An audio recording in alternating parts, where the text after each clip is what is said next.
Will you continue to research and tell stories to your kids and grandkids? And why do you think this is important? Oh my goodness. Will I? They'll be telling me to please stop. I do plan to continue because I don't ever feel like I've finished. I may have completed a certain segment or a certain generation research, but there's still more out there. Let me introduce you to my grandmother, Catherine Williams Overton. She was born in New Haven, Connecticut in 1948, and she was our family griot.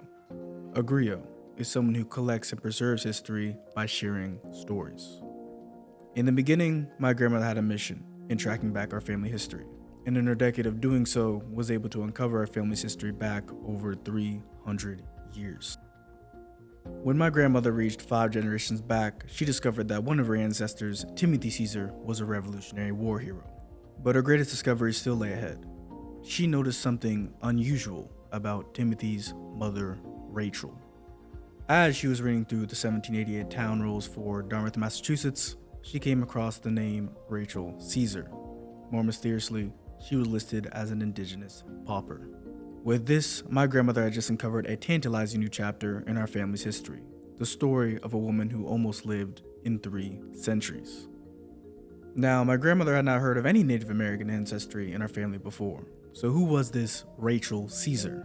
And why, after the American Revolution, in which her son was a hero, was she living as a pauper in Dartmouth, Massachusetts? Based on her location, it seemed most likely that Rachel was a Pequot.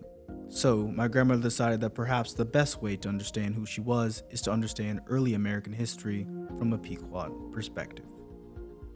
Events before Rachel was born that left a lasting impact on her life were the Pequot War and King Philip's War. These wars were the first of many waged against her people. She was born into a world where 2 generations of ancestors were subjected to wars, famines, diseases, and acts of genocide, like the Mystic Massacre.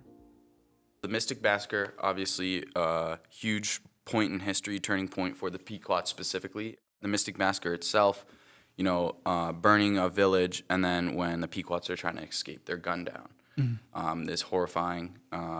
Men who were still alive, women, and some children were shipped down to the West Indies, Caribbean, to work on the sugar colonies until they died, and that's a grueling life. Relatives who were lucky enough to survive all this were either engulfed by other tribes, enslaved into the sugar colonies, herded onto reservations, or as likely in the case of Rachel, became indigenous paupers. The war officially ended with the Treaty of Hartford, which, among other things, forbade the name Pequot from existing.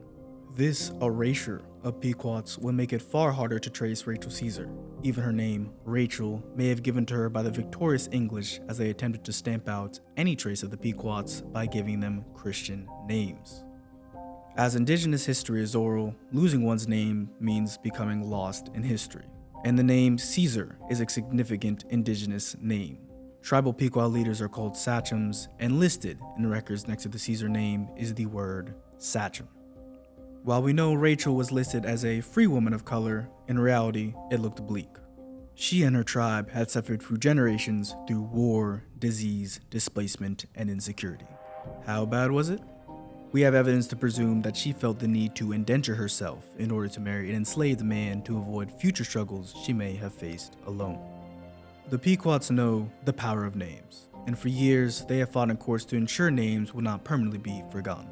Their tenacity mirrors my grandmother's spirit to keep names alive and pass them on to future generations. Why, you may ask, are we sharing this? Because there is power in a name. What is in a name? Culture, ethnicity, identity, and authenticity. If names were not important, the Treaty of Hartford would have allowed the name Pequot to be spoken. They would be able to speak their language and name their children. Taking someone's name steals their identity and their family's identity. This is why it is important for names to be known. That's why, when my grandmother saw Rachel's name in the Dartmouth census, she couldn't help but spontaneously dance in a living room. She had gathered enough clues for us to continue her work, and this is what we've discovered. Rachel Cesar died in 1799 in Dartmouth at age 100. Her name is written above my 7 times removed grandfather Timothy Cesar in his daughter's Bible. Even so, we were frustrated by what we couldn't find. The date of her birth, except that she said she was 100. Who are her parents? Was she born a Cesar, or was that her name by marriage? But during this process, we learned firsthand that this history is so hard to restore. Yeah, I think it was definitely super difficult, solely based on the fact that they had really nothing to keep track. So finding that history and finding any little parts of history is very important, because that's something lost that we can maybe put together something else, which in your case is exactly what's happening right now. And this whole puzzle is coming together because we're able to find these little bits of your family's history. And when they come together like this, it kind of forms a story, and your story as in where you've come from. Indigenous people often had guardians who were appointed to them because natives were not considered capable of handling their own affairs. We still use guardians today, some examples being the senile, children, and mentally ill. In addition to names being forgotten, women's names did not often appear in many documents. Women couldn't vote and are referred to in documents by her husband's last name.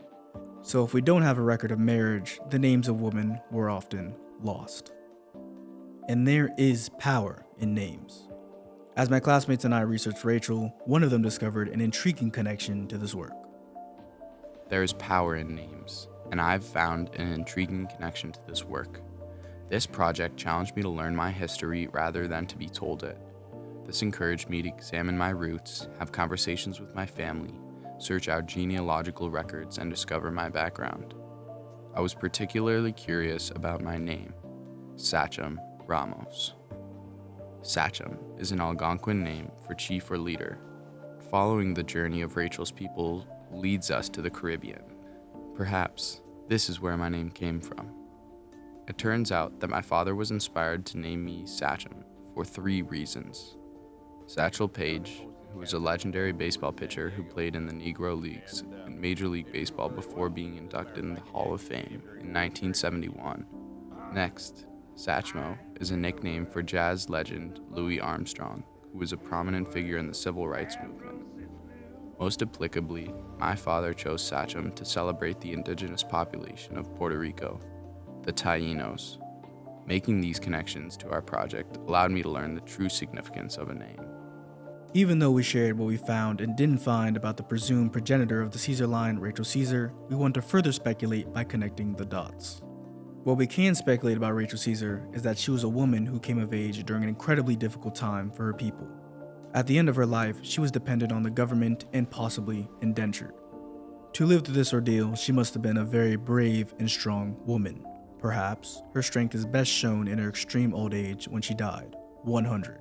An incredible age to reach at any time, but particularly when few lived past middle age. One way to understand someone is to look at the generation that followed. Her son, Timothy, despite being raised by impoverished parents who had lost so much, still grew up to be a hero of the American Revolution. 30 years after her death, the Cesar family would go on to migrate through New Haven and on to becoming proud landowners of Salisbury and Sharon, Connecticut. This legacy speaks highly of the kind of person Rachel Cesar might have been.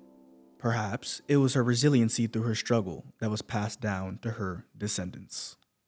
Through this journey, I have also gained a newfound appreciation for my grandmother and the dedication she put into unearthing our family's history. In the end, exploring our family history is not just about uncovering facts and dates, but about understanding who we are, where we come from, and how we can make a positive impact on the world around us. Through their involvement in this activity of recording this history, and I'm sure that because of this involvement, it will mean a whole lot more to them than it would otherwise had I just told them myself the story or written it in a book or, just handed over my research papers. The fact that they're getting involved in it hands-on means it's going to live with them, just like it lives with me.